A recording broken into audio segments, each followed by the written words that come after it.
Mga kababayan, welcome sa aking YouTube channel That's My TV. Sa press conference ni Senator Raffy Tulfo, lumalabas na may isang mananaya sa loto na tumaya ng 90 milyon peso, katakataka daw di umano na may tumaya ng ganito kalaking halaga. Mas magandang panuurin at pakinggan na lang po natin siya. Pero bago ang lahat, kung bago pa kayo sa aking channel, huwag kalimutang mag-subscribe, mag-like at pindutin ang notification bell para hindi kayo mahuhuli sa mundo ng politika.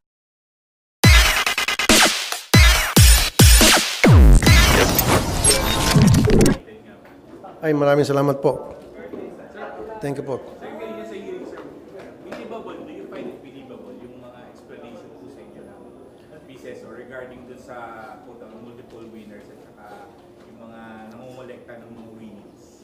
Yung sa multiple winnings, medyo believable kasi pwede nga naman yung agent ang nanalo at yun ang maniningil on behalf of the real winners na hindi makapunta for whatever reason doon sa opisina ng PCSO kung sa amang syudad o probinsya. Ang nakakapagtaka lamang para sa akin, paano nalaman ng agent na yon na kung kailan may mananalo ng ganong kalaking halaga, especially uniform yung pinapanalo at 225,000 at na-concentrate ng particular sa butuan. At isa pa, bakit 500 pesos ang taya?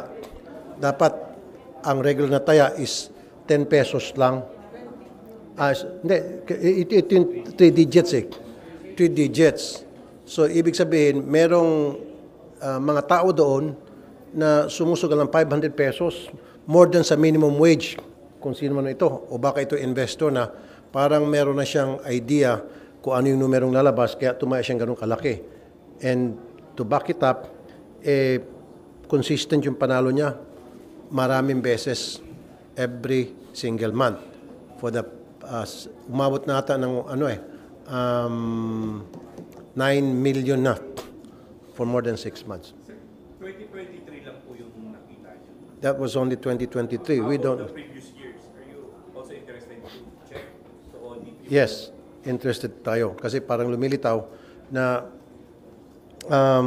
maraming mga multiple winners na nakakapagtaka paano nila nalalaman na kung nyari agent yun, may mananalo ng ganong kalaking pera, 225 in a certain days or certain period of months.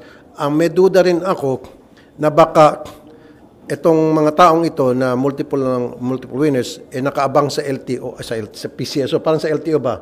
Sino nanalo dyan? Tapos akin na, i-discount ko na lang yan. Kapalit nung pera na mas mura. That could also happen. Sir, what's the danger of that arrangement? Ganyan yung nangyayari. Siyempre, unang-una, maraming magdududa na sabihin nila, katagal-tagal na tumatay, hindi ako nanalo, pero yung pala may nanalo. And then eventually, lalabas, na tulad ng kiniklaim ng PCSO, yun ay claimant. Para sa kanila, sa PCSO, yun ay lang agent, na sinabi ng agent. Hindi dapat ganun. Dapat, yung mga tunay na winners, yun ang pupunta sa PCSO, yun ang mag-register at mabibigyan ng TIN number. Kasi para sa akin, bawat taong nananalo dapat nabibigyan ng TIN number at siya ay nagbabayad ng buwis. Marami sa mga dokumento ng PCSO na binigay sa amin, walang TIN number. Isinusubmit nila yan sa PCSO without the TIN number. And the corresponding amount na pinanunan, we're not sure kung tama ba yung amount. Kasi meron doon halimbawa, nanalo ng 100 million. Walang TIN number na sinubmit. Hindi na nakalagay doon kung anong klaseng game. Dapat yung kung 100 million halimbawa pinanulan, nakalagay kung yan ba ay 649, 642 o 655 para malaman natin yung corresponding tax na ibabayad sa PCSO. Dapat may TIN number. Isa din doon yung problema natin sa identity. Hindi identified yung tao, yung tunay na tao, maging yung mismong game na tinayaan. So sir, andun pa rin yung doubt nyo na parang may something na isang tao lang talaga, may namumuhunan, kasi walang team, kukolekta ka. Tama ka. Meron yung duda ko na may namumuhunan. In fact, nabanggit ko kanina, merong incident doon na isang tao namuna ng 90 million. 3 outlets, bawat outlet na isa lang may-ari, nagtaya ng tig 30, 90 million total. At pinanunuran niya 600 million plus. So namuhunan talaga siya. Tumaya siya ng yung System 12. So parang again, parang sigurado na siya mananalo siya o may nakatimbre sa kanya. Yun ang sinasabi ko nga na bago siya nanalo, tinaasan yung amount ng pot. I think that was it 655? Huh? 649. Sorry kasi kasabay lang may press con lang din kasi kanina. Kaya hindi namin medyo na Sir, kailan nangyari yun? Yung namuhunan ng 90 tapos tumama ng 640? What date was it? Huh? January 16 this year. Hindi bawal yon kung tutuusin. Wala naman nakalagay sa ating batas maging sa ng PCSO charter na bawal magtaya ng by the millions. Of course. Pero kanina maging yung AMLAC, sabi niya there's something irregular na for you tumaya ng ganong kalaki. Isa yon sa AMLAC side. On the other hand, doon ba yung parang tinayaan mo halos lahat ng numero, nag-invest ka, parang manalo. So, nung tumaya ka ng ganong kalaking amount to cover yung pot, na para ma-cover man lahat ng numero, manalo ka, baka meron ka ring inside information. O baka sigurado ka, you will not invest that much money, wala naman sigurong negosyante, kung negosyante man ito, mag-invest ng ganong kalaki, ng hindi siya nabibigyan ng some kind of an assurance na babalik sa kanyang perang yon, one way or the other. So, in aid of legislation, ano po yung nakikita natin possibly na pwedeng gawin ng Senate to, protect na yung integrity ng mga laro? Exactly, thank you.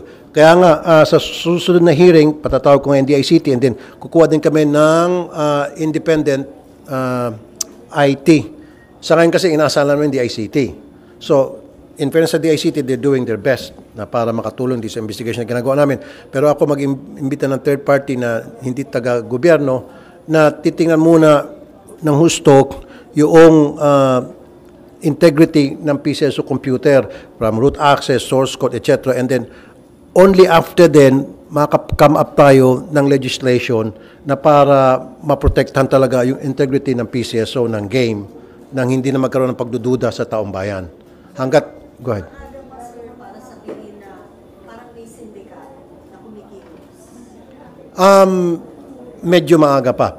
Although nandun yung pagdududa, and I don't blame the betting public na magkaroon ng duda at tumaas ang kilay, especially yung mga matatagal na tumataya for several years na at libo-libo na ang nagagastos at di pa tumatama. And then here comes people na multiple ang winnings each month. So, hindi ko biniblame yung magdududa. So, kailangan maalis natin doon sa betting public na loyal bettors ng PCSO, hindi pa nanalo, maalis yung duda nila sa PCSO nang sa gayon, tuloy-tuloy pa rin yung kanilang pagtangkilik sa PCSO Lotto. Sir, andun pa rin, hindi kayo convinced pa. I am not, exactly. I am not 100% convinced.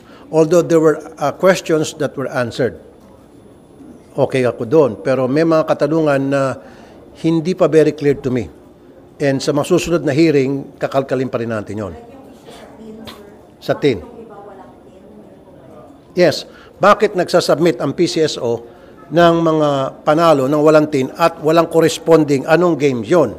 Kasi magsasubmit sila, hindi lang yung 100 million, magsasubmit sila 50 million, tapos 20% yan, walang tin. So, bahala ng PCSO maghanap kung ano yung tin number. In some cases, walang tin, talagang bukunin ng PCSO yung 20% at ilalagay nila doon sa collection daw. Now, okay lang yun. Napupunta sa collection, di ba? Come what may, hindi nabubulsa ng gobyerno at napupunta sa collection. However, ang point doon, baka yung nanalo na yun, taga-PCSO or bata-bata ng taga-PCSO. Di ba? There's a problem with the identity. At saka dapat yung game. Kasi, mali mo, baka hindi 50 million pinalo, baka ang pinanalo noon is 500 million. Tapos dineklaran 50 million ang panalo. dapat 500. So doon sa 50 million dineklara niya, 20% lang kukunin noon. Eh kung 500 million, di mas malaki sana. Ano ba yung 100 million? O, 20% yan, dapat 20 million mapupunta sa BIR.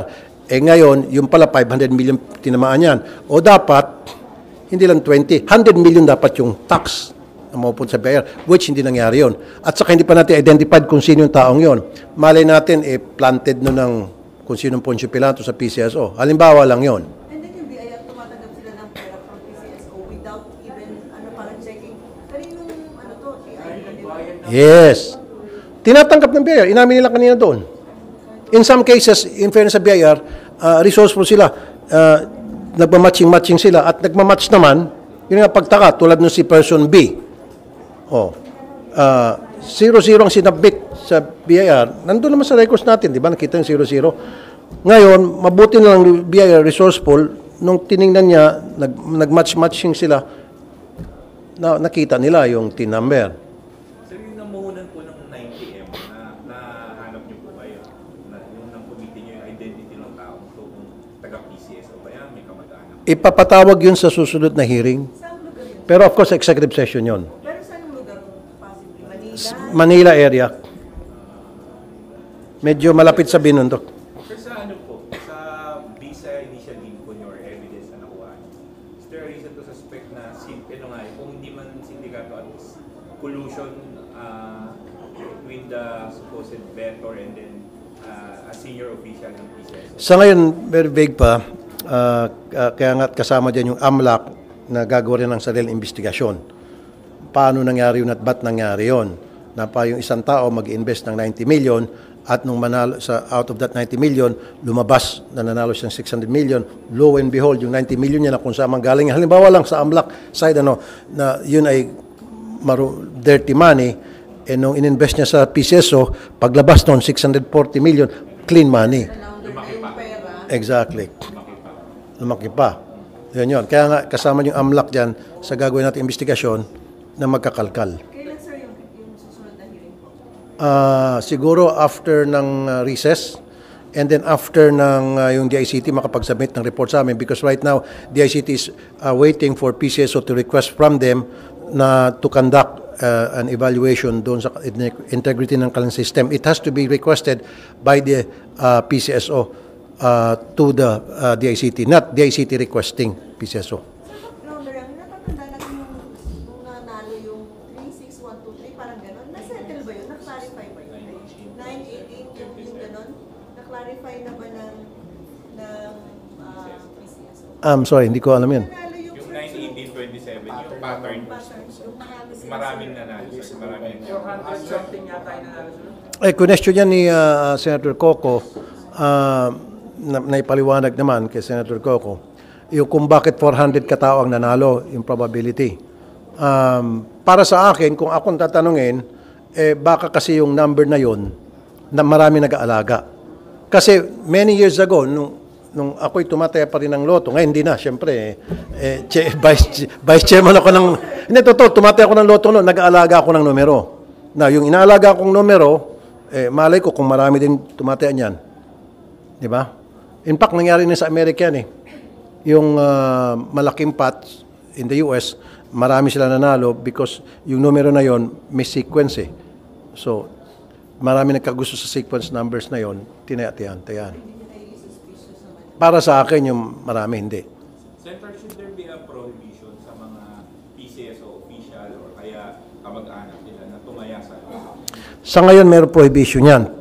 Hindi natin alam kung nasusunod. Kaya nga, doon sa hindi pagsasabit natin, sa mga susunod na hearings, makakalkal natin, magpapatawag tayo ng mga hearing at papatawag natin yung mga nanalo, tentitina natin sa executive session, kung sila ba ay nagtatrabaho sa PCSO or related ba sila one way or the other sa mga PCSO employees. Hindi. Sa executive session. So yung multiple winners especially, i-check natin yung background nila kung sino sila. Are they from the PCSO, working with the PCSO, or relative sila? But that has to be done executive session kasi hindi naman natin pwede i-divulge yan dahil mayroong Privacy Act. Sir, yung sa unclaimed jackpot prizes, nabigyan linaw din po ba yun kung saan napupunta? Pati yung binus nila yung jackpot price nung December, dun po ba galing yun sa unclaimed? They will stop that already because I told them to stop. Kasi lang last year, they were doing that to boost the pot para tumaas yung taya, yung revenue. Sabi ko, stop. And I hope they will stop kasi they said they will stop. Hindi na mangyari yun, yung pagbuboost. Sir, yung sa unclaimed, jackpot price, Sa unclaimed, sinasabi na ilalagay doon na sa price fund. In fact, merong 500 million na uncollected. Was that 2022? So, hiningi ko yung record kung yung paper trail na yung mga unclaimed, paano napunta sa price fund yun and how was it spent. Bibigyan daw ako ng records niya ng PCSO sa susunod na hearing.